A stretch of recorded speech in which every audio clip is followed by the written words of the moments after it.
Hey guys, welcome back to the channel. We're going to be switching it up today. We're not actually going to be working on the boys' money or going and getting parts. You know, for the last month, that's all I seem like I've been doing is, either chasing parts, cleaning parts, miking parts, getting everything organized and bolts cleaned and stuff like that, which I don't mind. I think this is going to be a great project for me and the boy. But we're going to switch it up today. You know, the other day it was nice out, and I really didn't have much to do after I got the tranny all painted up for the sun. And I was thinking, well, if I would have had the parts for my car, I could have, at least get my car running again. Because believe it or not, guys, my car hasn't even rolled over as far as the engine goes since mid to late October. Is when I tore it apart. I did a bunch of rewiring on it. I did electric fans on it. I did a relay and fuse panel, a separate fuse panel under the hood with relays. I upgraded from a 65 amp alternator to a 150 amp Power Master alternator. But I was thinking, like I said, I love working on the boys' car, but on the same hand, I was kind of putting my stuff on the back burner. But then I was like, I need to get these parts ordered. That way, I can get back onto my car too. So the other day I ordered the parts, and Tony called me this morning and said that they were at the shop. So I figured, I'd do a quick video and let you guys know that we're going to be working on the El Camino again. And I kind of want to give you a little rundown on what parts I bought and why. I just don't buy parts just because I can, because I can't, I'm not rich. But I had to buy an alternator bracket, and because even with the last motor that I had in the car, I've been fighting the same issue as far as alignment goes and belt squeal, belt deflection. Because the old motor I had in there, I had a 13-to-1 dart motor in there, and I kept throwing belts and the belt squealing, and so when I built this new motor and put it in there, I ended up shimming out the alternator bracket from the water pump a little bit, to make sure it was perfect. And so I thought I had it good, but when we took it to the racetrack at the end of, before I tore it down, I think it was like, I don't know, probably 3/4 of the way through the summer, we took it over to Ubly Dragway in Michigan here, and just to get a baseline and see what it would do. Through exhaust, had an air cleaner on it, didn't have open headers. I mean, nothing, just streetable street car pass, through exhaust. But it kept throwing the belt, and I'm like, what the hell, So I got back from the track, and I ended up ordering a Moroso alternator pulley, underdrive pulley. What it does, it slows the alternator, down at higher RPMs, so it don't spin it so fast. And that seemed to work as far as the throwing the belt goes. But I'll be darned if I thought I had the squeal fixed too. I was like, well, maybe that was it because it sat into the pulley farther. But, cruising down the road and, somebody gives you the thumbs up and you kind of whack the throttle to, let them hear what the potential is of the car. And that screechy, loud, obnoxious, irritating noise. And if you guys are anything like me, I cannot stand that. I mean, that absolutely drives me crazy with a belt squealing, and like I said, I've tried shimming it, and and I got merch pulley, billet pulley on the crank. I got a merch pulley for the water pump, and I figured maybe it's some kind of wonky, maybe when they made the water pump, maybe it was off a little bit, because I've never had to shim, the brackets like that on the, where it bolts onto our water pump. You got that long bracket. I've never had a problem with that. But on this one, I had to, space it out a little bit. And even on the back of the alternator, you got the bolt on the back of the Chevy alternators that actually it's got the spacer built right into the bracket for the piece. It's got the shim in it, and it bolts right to the back of the alternator. So how can that, you would think that couldn't get out of whack. So anyway, I said to heck with it. I ordered an ICT billet aluminum one. So we're going to go pick that up, and I'm going to try redoing all this again. And if not, I guess I'm going to have to switch water pumps and start from scratch. I mean, something's got to be somewhere. And I also bought a CVS or CVR timing pointer, because on my new motor, I'm running ATI super damper. It's the 6 1/4. It's a small one. So, I mean, I got a decent pointer on there. It's a cheaper one. It's chrome, and it's got the, I guess, red anodized pointer on it that's adjustable. But I wanted one that was specifically made for the ATI super damper. So I ended up picking up that, and I got to change the plugs too, because I'm going to tell you guys a little short story, and I don't want this to go on forever. But, last year, before we quit driving the car and tore it down, like that motor that's in the car, the new motor, we don't even have 400 miles on that car yet, guys. And I'm having an issue of fouling out spark plugs at easy idle cruising. And, I thought it was in the carburetor, so I jetted it down and changed squirters, this, that, and the other, and put new plugs back in it. And I run them Auto Light racing plugs, the 39 23s. And last night I was digging through my paperwork, and I found my AFR build sheet from when I had them build my heads. And I'll be damned if I screwed up, guys. I mean, it's my own fault, and I'm going to be the first to admit it. I'm not perfect either. When I ordered the plugs initially from, when I got the specs back from AFR, on the sheet, which I'm going to get into a little later in the video, I'm going to show you. But, there's 3 different sets of plugs for, that they want you to run for 3 different applications. And one, I just seen race fuel, and I seen 11-to-1. I said, okay, that's the plug I need. Well, that wasn't it, guys. The 3923, it said race gas 11-to-1 to 13.5-to-1, or mild boost from 8 to 12 pounds. And I'm like, wow, that ain't it. And then the plug that I was supposed to run is a naturally aspirated plug, a 3924, which is a hotter plug, for 9.5-to-1 to 11-to-1. And I'm just short of 11-to-1, or right at 11-to-1. So, yeah, it's my own fault, guys. And like I said, I'm going to get into that later and show you a little bit more about that. But we're going to head over to the shop and pick the parts up. And I also got to drop a package off to FedEx real quick. I ordered some stuff from Motion Raceworks, and they sent me the wrong stuff. And I called them, and they sent me out the right stuff right away, and shipping label to ship it back.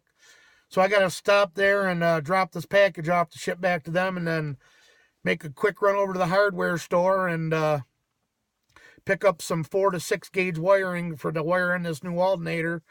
And I figured I'd bring you guys with me for the ride. So stay tuned, guys, and see what kind of trouble we can get into. Hold tight. Here we go.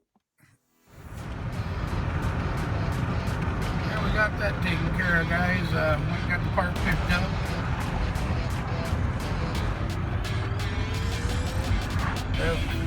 Empty coffee cup. Time to get another coffee.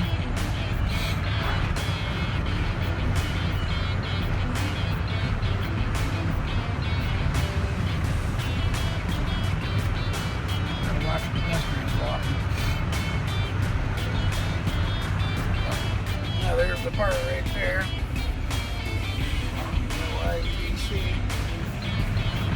Supposedly they're a pretty good part, but we'll have to find out. Hope it takes care of the problem. I mean, Hopefully there ain't something funky with that water pump that I got on there. But we'll find out when we get to the house and we'll get her put on. Alright guys, we made her back over here to the house and we got all the running done. We ended up dropping that package off the FedEx and stopping over there at the shop and picking up my parts that I ordered. I usually have most of the parts shipped over there to the shop. That's where I do most of my work at, unless, you know, I do a couple projects here at the house on my own personal stuff and, you know, the boys' stuff or whatever, but that's where all the information's all set up over there. So I kind of wanted to go over that. We stopped at the hardware store and I ended up picking up one of the Milwaukee fuel impact guns they had on sale there. You know, I have an air compressor and air tools and stuff, but I figured, you know, the new age with this, the way the technology's coming out with this electric stuff, and I've heard a lot of good things about the you know, the Milwaukee impact guns. I figured, yeah, you know, it's a lot easier instead of dragging out the air hose or, you know, winding them back up and, you know, just stuff like that. Yeah, what the heck, you know, I'll give her a shot. But I wanted to go over these parts with you guys here and kind of give you a shout, you know, at what was going on. And I also wanted to show you the paperwork that, you know, that I was telling you about from AFR on the specs on these heads that I got. Like I said, a lot of port work were done, you know. These heads that you can't, like I said, you can't, these ain't the kind that you can just open up the stomach button and order. They're right straight through AFR. They did a little extra, you know, different valve grind on them. But I kind of wanted to go over that stuff with you too a little bit and let you, you know, check it out, of what stuff's in there. But here's the alternator bracket. Like I said, it's an ITC. It's got the billet, you know, the billet bracket. It comes with the turnbuckle and the Heim joints, and that's going to be real nice. Hopefully it solves the problem. It's actually going to look better, you know, than the chrome one that's on there. Chrome don't get you home sometimes, but you know, I've had it for a long time, and at the time it's what I had and I put on. And I also, guys, I also bought this CVR timing pointer. I'm running the ATI Super Damper, which is a real good performance harmonic balancer for race motors and stuff. And you know, I'm running a 6 1/4, the smaller one. And the timing pointer's on there is an adjustable one, but it's a cheaper one. So I kind of wanted to upgrade, you know, and get the better one on there. And this is that the fuel, Milwaukee M18 fuel. It's up to 1,400 foot-pounds of nut-busting torque, 1/2-inch high torque impact wrench. It comes with, you know, the gun, obviously, 2 batteries, the charger, and the hard case. They were asking $439, but if you buy a flashlight or a knife, or if you tape measure, they give you $100 off. So I'm like, you know, $100 off. As soon as they said that, it's like, well, count me in. So, you know, that's kind of is what made me decide to go ahead and buy that. But, you know, easier, it makes my life easier. Heck yeah. You know, you can take that to the track with you without lugging a, you know, one of them little portable air tanks with you, you know, to change your slicks over or what have you. So, heck yeah. I mean, we'll give her a shot. But here's let me get this opened up here. I guess we'll start with this one. See, guys, this is what I was talking about on that. Give you a little better shot. The spark plug recommendation. And, you know, and this is from AFR. Airflow Research Heads. It says right up here. Tells you what gaskets to use. Stuff like that. But right here, look at it. It says pump gas, naturally aspirated, 9-to-1 through 11-to-1. It's supposed to take the 3924, which is a hotter plug. And this is what I've been running. The race fuel, 11-to-1 to 13-to-1, or mild boost, 8 to 12 pounds, is the 3923, which is a colder plug. And what that means, guys, is that, you know, when we're trying to cruise around Just, if you're in it all the time, right to the floor, I never had a problem. Never fouled out a plug, nothing like that. It's when we're trying to go in traffic at, real slow speeds, and it ain't carbureted. I know how to do the hollies. I've got it jetted down for the street. The power valves are lowered. When I take it to the track, I jet up. I've been working on hollies a long time.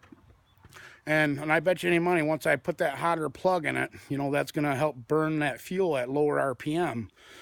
So, that was, I guarantee you that was the issue that, on the fouling out the spark. And it wasn't just one cylinder. It was, for a couple times it did it. It was on a different side of the motor, different bank, different hole. So, it wasn't just one cylinder, lower compression, because I checked all that too, to make sure that, a ring didn't go bad on break-in or something like that. So, but everyone's perfect. So, but also, I wanted to show you guys on the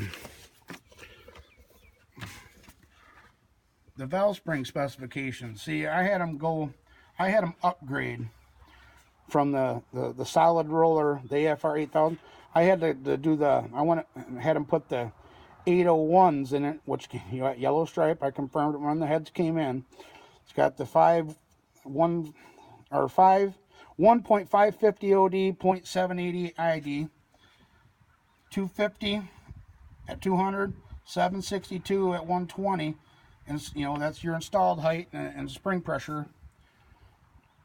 And it came with the pack racing springs, the dual springs, coil binds 1.150, the spring rate 640, the gross lift up to 800, 8,000 to 8,200 on the RPM, guys. And and I also had them, that's just the basics. When I had them do these heads, I had them put a Pacific valve grind, on the valves, a different angle valve grind. They got a 3-angle valve grind. So I told you guys in the truck, I talked to the guy out there, told him my combination, what I was after. And it took him a month and a half to get these done. And I tell you, these heads flow. And, so. But anyway, I just wanted to get with you guys and show you the parts. I don't want to keep rattling on forever. But, we're going to get this, the parts put on, and I'll start another video for that, because it looks like it's going to rain here. So I'm going to end this video here, but when we go to put the parts on, I'll bring you guys back. And as always, guys, thanks for watching. Don't forget to like, subscribe, and hit that bell button for new notifications. We'll catch you next time. All right.